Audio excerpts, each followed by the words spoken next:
For a 1 billion naira holder, let's use naira, 1 billion naira holder, there are certain relationships you must maintain that are not godly. Did you hear what I said? There are certain relationships you must maintain at that level of influence that are not godly.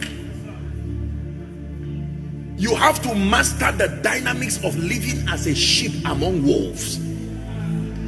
There are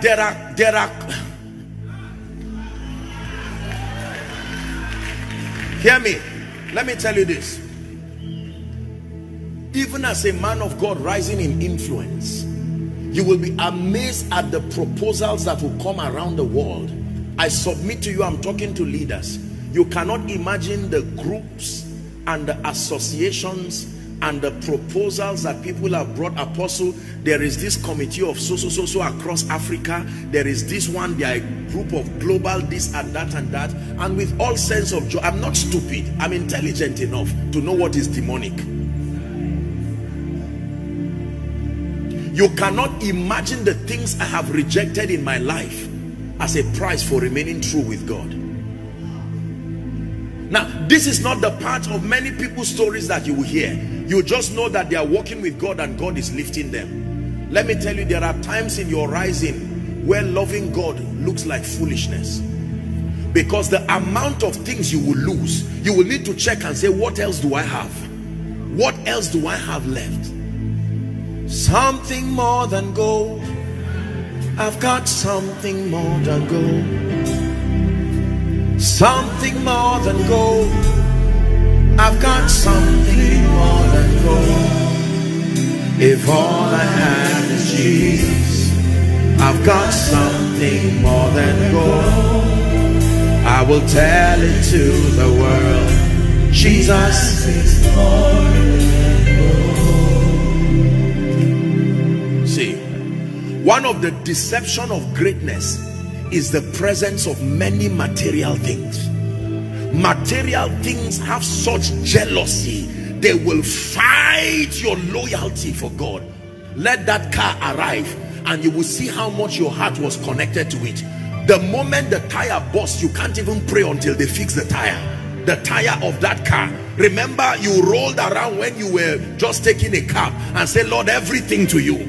By the time you build a business and you hear that the stocks of your company are about to crash and God says go and fast for 5 days, you will lie down and say, Lord, so is this how my company is going to go down? That is the reason why God tells you to eat, for the journey is far.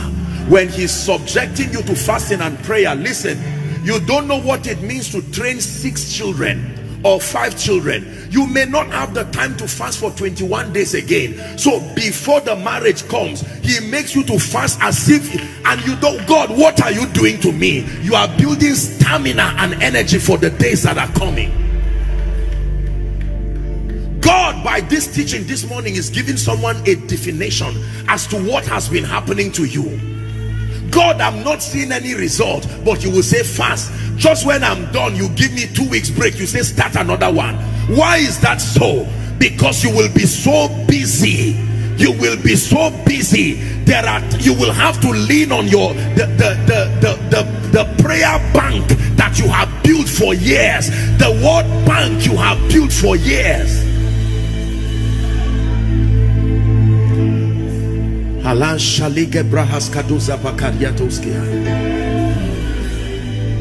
Hear what the Spirit of God is telling you. You're not listening to a lecture.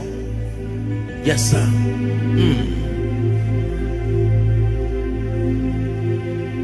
There are some of you, because of the kind of wealth that God is going to be committing to you, the nature of your training will almost frustrate you. You will find out that you are wealthy, you are earning a salary of 200,000, and God can say sow everything. You know why? Because compared to what is coming in the future, what you are saving is nonsense. God is using what you have to keep training you. Lord, what is this now? You told me to sow 200,000, and then my arrears just came. You are saying sow it again. It does not make sense. It will make sense when $1 billion come. that training will make sense when you become a captain over conglomerates, and God will say, so for this mission field you have been trained already. Listen now, God is training you to be a prophet, and in the process of knowing him, he will allow you to make certain mistakes deliberately. You will stand in the midst of people and say, who is John here? And there is nobody who is John. And truly you believe that you had that name John. It will sting your ego so that pride will die. The day that prophetic grace begins to work, you are no longer conscious of your reputation. Your awareness of obedience is greater than your validation.